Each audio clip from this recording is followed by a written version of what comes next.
Okay, so welcome everybody to the first It's Worth a Shot of 2024.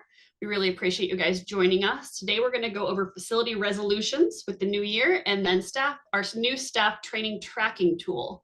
Next slide, please.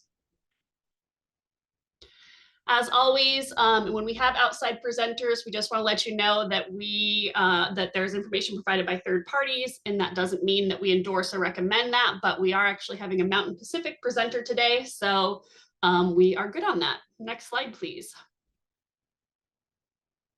So we have some updates and reminders. First of all, welcome back. Looks like on January 12th, we had the medication for opioid use disorder nursing home series and healthcare advisory group put on by HSAG, part 2. So we have the registration link there. We also have a vaccine echo series that's going on in Alaska, and I believe there's recordings. So we put the link here for you guys to rewatch some of those. This actually shares a lot of really good information.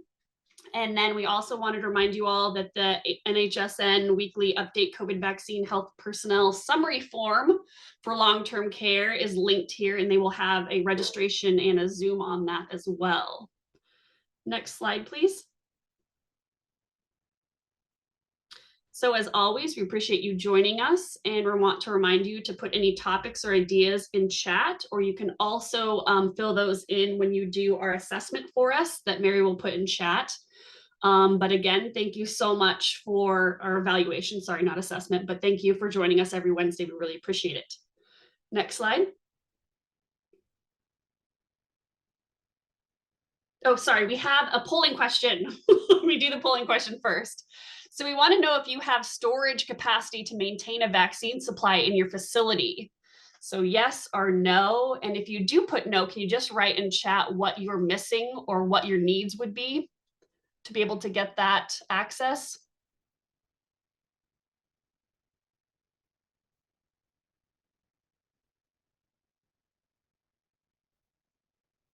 Just give it a couple more moments here.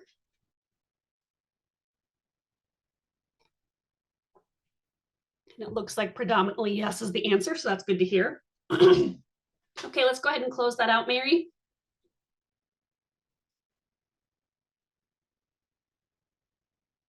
Okay. You can go to the next slide. So for our weekly influenza snapshot, looks like we're kind of all over the board. We've got a decrease in some of our states, an increase in a couple of our states, and it looks like Alaska chose not to report this week. So nationally, it looks like it's an increasing trend for influenza. So we just want to make sure everybody's aware of that. You go to the next slide, please. And for the weekly COVID snapshot, we're kind of all over the board here. So if you look at our states, looks like Hawaii has a substantial increase, but if you look at our other states, Montana, Wyoming, and Alaska, we have substantial increases and moderate decrease and substantial decrease. So again, we're kind of all over the board. So go ahead and make sure to look at your area.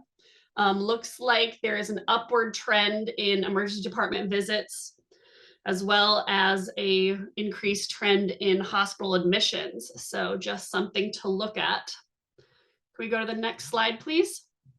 All right, I'm going to go ahead and hand this over to Callie so she can start talking about facility resolutions for the New Year's. Take it away, Kathy. I'm Callie, sorry. Thanks, Miranda. Let's go ahead and go to the next slide. And so if you guys remember last year, a couple weeks ago, we asked you guys about your personal resolutions for the next year. 40% of you guys said that you wanted to improve fitness, 13 were finances, 27 were mental health, and 13% of you guys were losing weight. Kind of nationally, everybody feels like the new year is a good time to reflect and make plans for the future.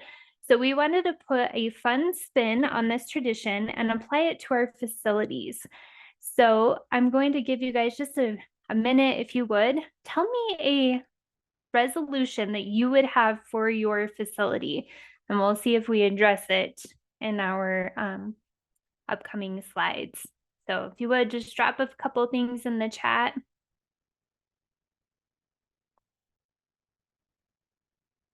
And we'll go ahead and go to the next slide. Communication, that's a good one, Karen.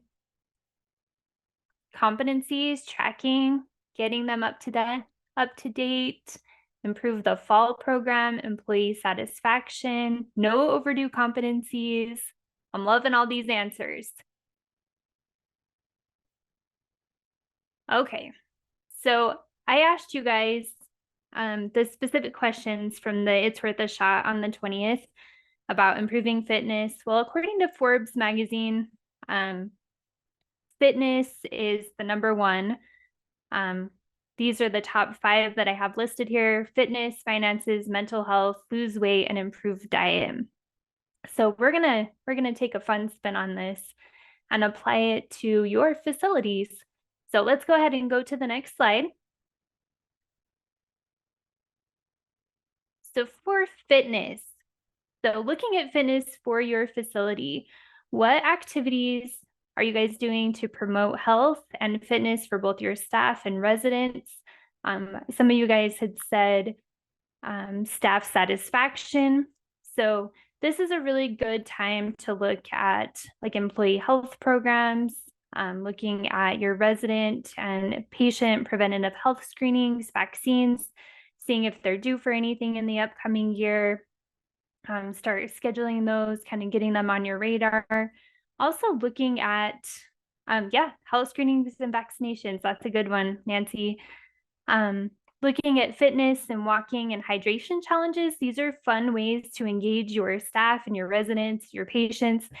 You can make, facility-wide goals. You can do different hydration challenges, making sure that everybody's drinking every day.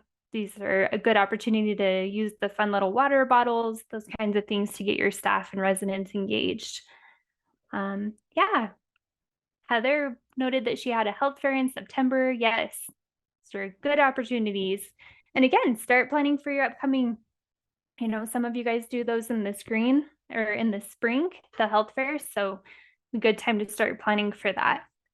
So when we talk about fitness, another thing that we need to look at is our workstations. Maybe it's time for a good dusting, also making sure that things are ergonomically correct, that, we're looking at our keyboards, desk equipment, making sure nothing's worn out, that we don't need new floor mats or chairs, looking for hazards, maybe even our extension cords, those kind of things. So it's a good opportunity to review some of those things that sometimes we forget about. Looking at preventative maintenance. Again, has all of your equipment been inspected? A lot of these things are on annual cadence for review. So making sure that your fitness equipment, lifts, beds, any kind of mechanical devices you guys use, make sure that you have a schedule for them to be reviewed and calibrated. Some of your vital signs equipment have to be calibrated. So again, good opportunity to make sure that that's on your calendar for the next year. Vehicle maintenance, looking at your fire system and extinguishers, get those scheduled, talk to your maintenance staff, make sure that they have them on their radar.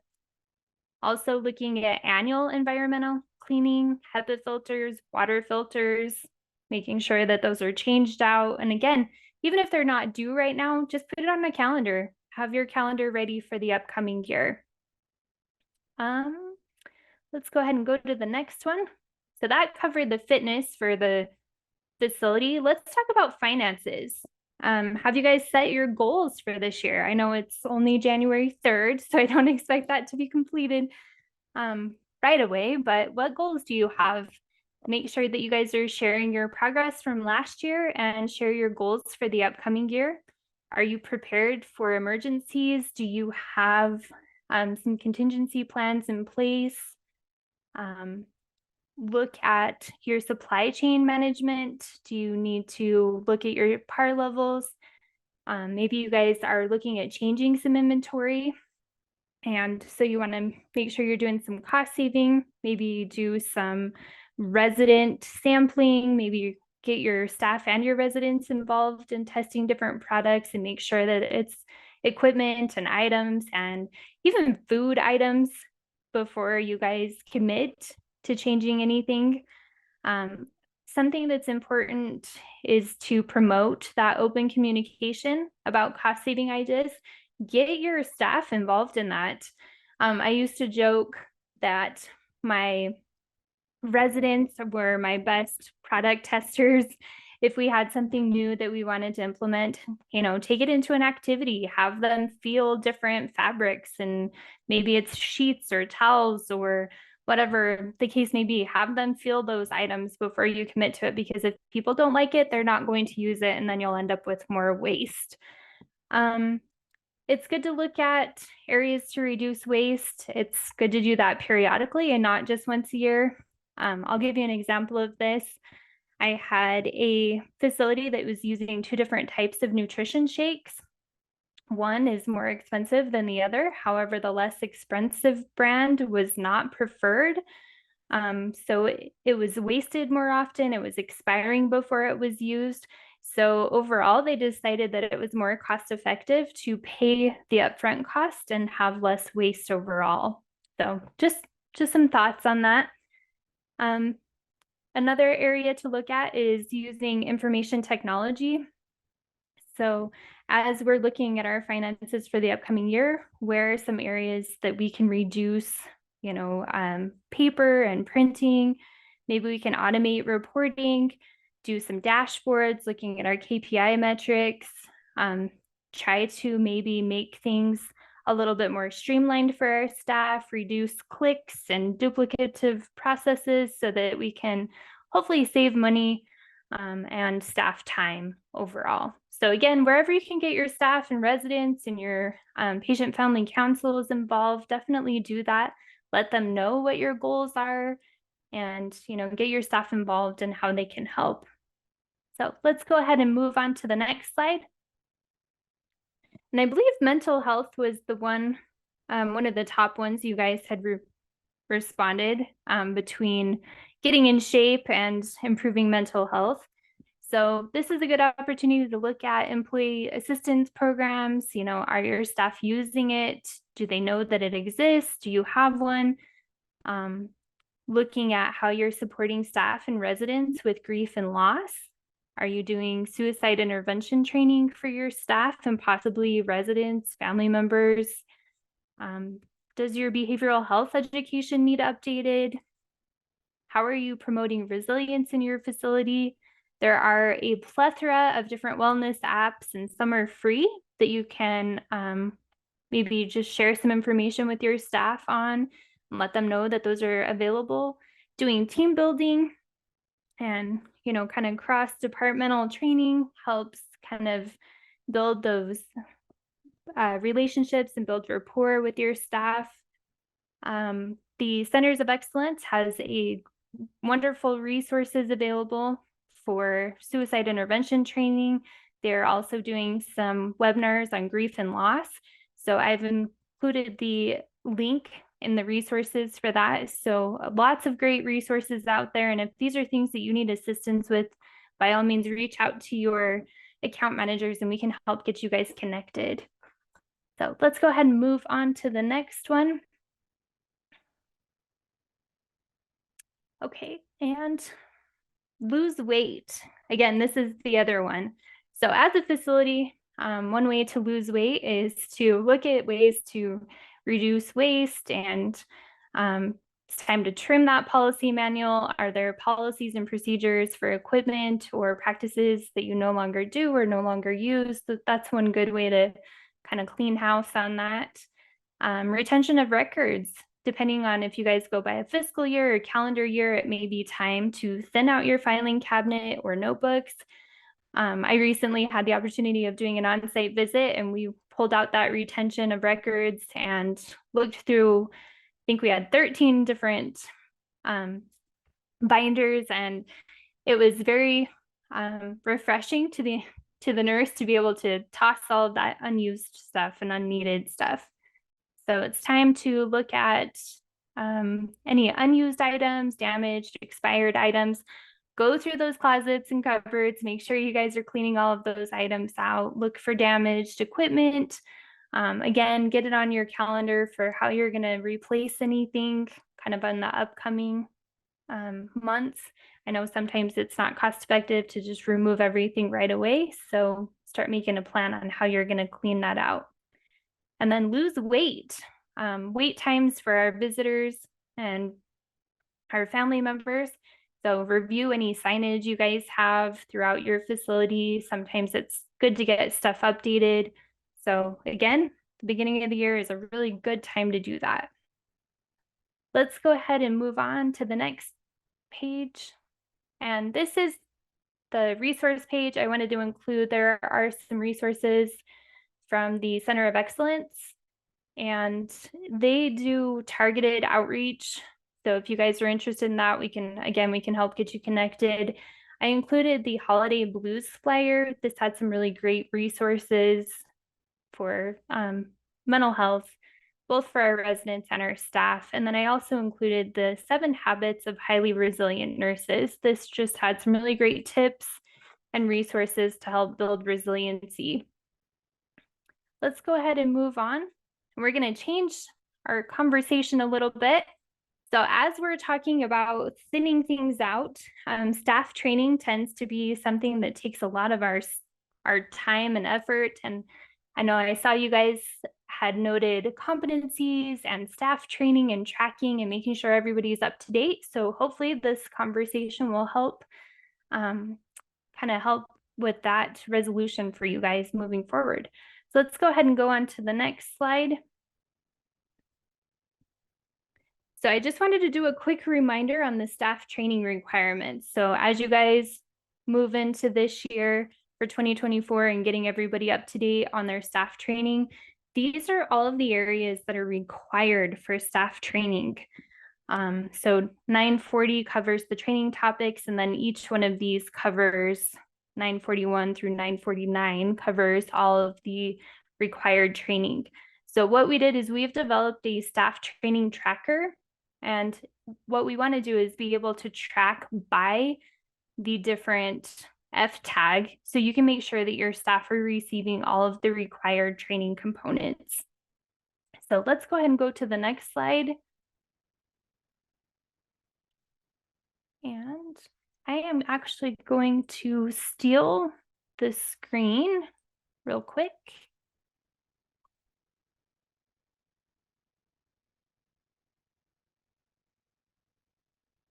Okay. So on the staff training tracker, the first tab is the instructions tab. It just goes over all of the different tabs and what's expected on each one of those things. So the first one's just instructions. The second one just is another reminder about the required training. So if you guys want a quick reference to that, it's on here. It also has the link right to the manual. So if you need to look at something more in depth about what's required, you can click right on the link and it'll take you right to that. On the tracking annual trainings tab, this one is going to cover all of your F-tag training. So abuse and neglect, your basic nursing skills. We talked about the competencies, behavioral health, communication. So it goes through every single one of those required trainings, and including infection control. This is for staff. So you'll put in your staff names here, your employee numbers, and then you'll identify whether they're an employee, volunteer, contract, and even some of your students may attend some of these training.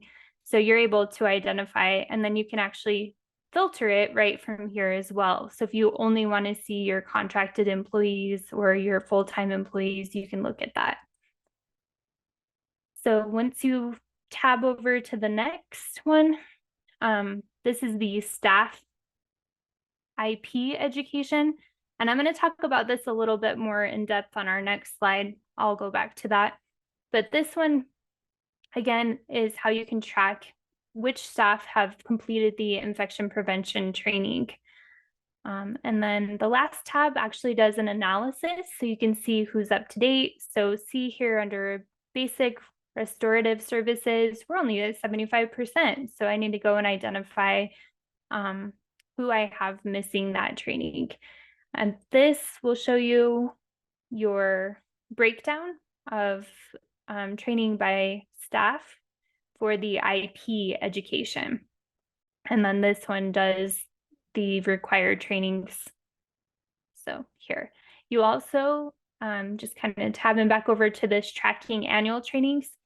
Say your facility requires in-services, or maybe you've had a deficiency, you're actually able to type in right here.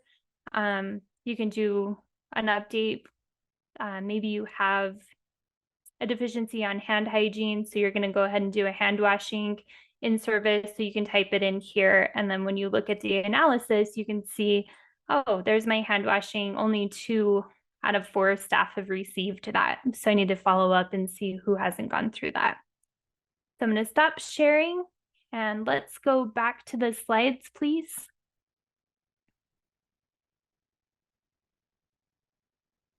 Okay, and let's go to the next slide. Okay, so one thing you can do, again, just to kind of reiterate, it covers the required and any additional or ad hoc training and in-services that you need to do. And then it will show you the analysis. Let's go to the next slide. So one thing I wanted to kind of clarify between the 882 versus the 945. So 945 is for everyone. This is the infection control prevention and control program and the mandatory training that all staff need to go through. The 882 covers the infection prevention training. So, and this is the part about the IP must have primary professional training, be qualified by education, work part-time, and then have the completed specialized training in infection prevention and control. So you may have more than one person in your facility, or even a contracted person in your facility that has completed that training. So that's where on the IP training, you would actually be able to cover that and address that. And that way you have a record of it. So let's see. And then let's go ahead and go to the next slide. So again, there was a quick question in the chat. They wanted to know if isn't it full-time as opposed to part-time? So and then also are these required regardless of the kind of facility you work for? So the F tags would be required for the nursing homes. And then as far as full-time, again, that's under the 882. It's at least, they work at least part-time in the facility. Great, thank you. So, and if there's some additional questions on that, we can clarify that for our It's Worth a Shot next week. I can put some more information in there for you guys. So on this one, I just kind of wanted to show you guys on when I screen share, it's kind of small. So I wanted to make sure you guys were able to see this. So again, if you have a few people in your facility that have attended or completed the infection prevention training, you can actually put which training they have completed, and then whether it's an internal, external program, and then your staff name. So that way you guys can keep record of that. The other thing to remember on this is if you have staff that have left the facility, you can archive them and just keep your current staff. That way you have a record. You can just add another tab right on the spreadsheet and archive it. Or it actually has a way for you guys to track. I should have pulled that. I should have showed that to you.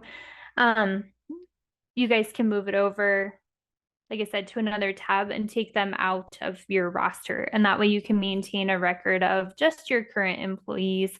But you'll also want, you know, if survey comes in and they're looking at a certain day, then you'll be able to show who is working on that certain day. So let's go ahead and go to the next slide. And this is the link to the resource. So this did go out back in December. So maybe some of you guys have already taken a look at it and you're ready to roll it out for this year. If you guys need any assistance with implementation or have any specific questions, feel free to reach out to your account managers. We can help work through that. let's go ahead and go to the next slide. Do you guys have any questions?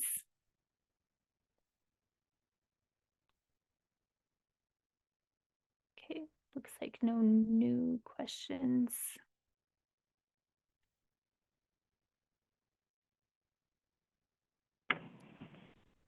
Hi, this is Maria. Can I ask a question? Yes.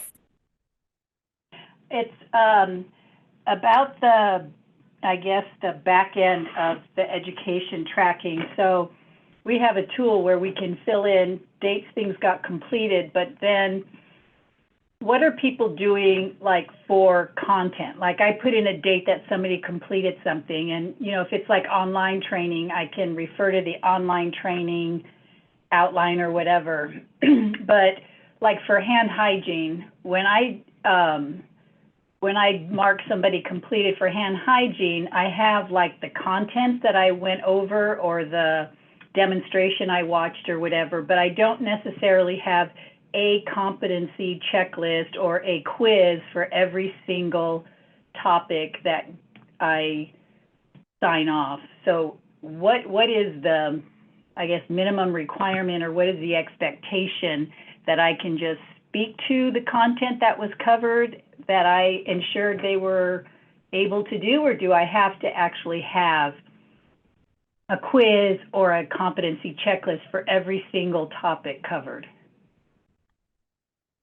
That is a great question, and I'll let everyone else chime in as well. But my thoughts on that, there are required competencies. So for abuse and neglect, some of the basic nursing skills, there are a list of things that you would need a required competency on. So maybe we can cover that, or I can send that out with our It's Worth a Shot for next week. With the in-service training, kind of my thoughts on how to use this tool and how to track it would be, you can actually add tabs and put, so say going to the hand washing example, I can put in-service training and then hand hygiene, and then specifically write out, you know, a couple of key, you know, objectives that they learned from that in-service training. That way I know that when John Smith went through my hand hygiene training, he learned, you know, the length of time, when to use alcohol-based hand rub versus when to wash hands, and you know, how to properly scrub every surface, all of those kind of things. So I can list out some objectives. We've also kind of worked through possibly keeping a binder or file with those objectives so that you have everything that was covered in that topic. That way, just in case you have a staff member come back and say, you know, no, I was not taught this, you can say, yeah, that's what this training covered. And that way you have something to support it. Competencies are great because staff are acknowledging that they have learned what you are trying to provide, you know, what education you're trying to provide. And if anyone has any thoughts, feel free to unmute yourself or drop in the chat if you have other ideas or thoughts on that. But that is a great question.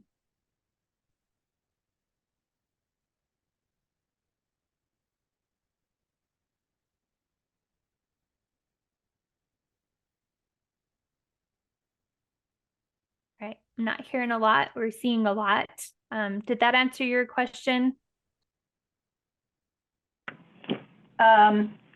Yeah, I guess I would need to know if there definitely are specific topics or competencies that have to have some kind of validation, individual validation, right? Because like when we do skills fairs or in-services, you know, I just sign off like a general block of the topics, but then we attach like the contents, the talking points, or even like the hand hygiene, a copy of like the hand hygiene competency checklist, but not filled out for every single person, just as a template for what was validated in that skill station or whatever. So I just wanted to make sure that that's enough, and that we don't have to have like 700 trees die in the process of proving competency. Yeah, that is challenging, and maybe that's something we can build an electronic version of that you can somehow attach to this. But I can do some more digging on that, and I can include that in our next It's Worth a Shot and send that out. And if you want to reach out to your account manager, I can follow up directly with you if you would like, or you can feel free to email me as well. Okay, thank you. Yeah, great question again. Thank you. We are out of time. We've gone ahead and put the evaluation in the chat again, if you guys wouldn't mind taking a minute to fill that out. And then just as a reminder, our next It's Worth a Shot is next Wednesday, January 10th. It is our 100th episode of It's Worth a Shot, so we hope you join us. We are going to be talking about vaccine storage, and we're happy to have Jesse Kinsey join us for that. So again, we look forward to seeing you guys all next week, and have a great day, everyone. Thank you.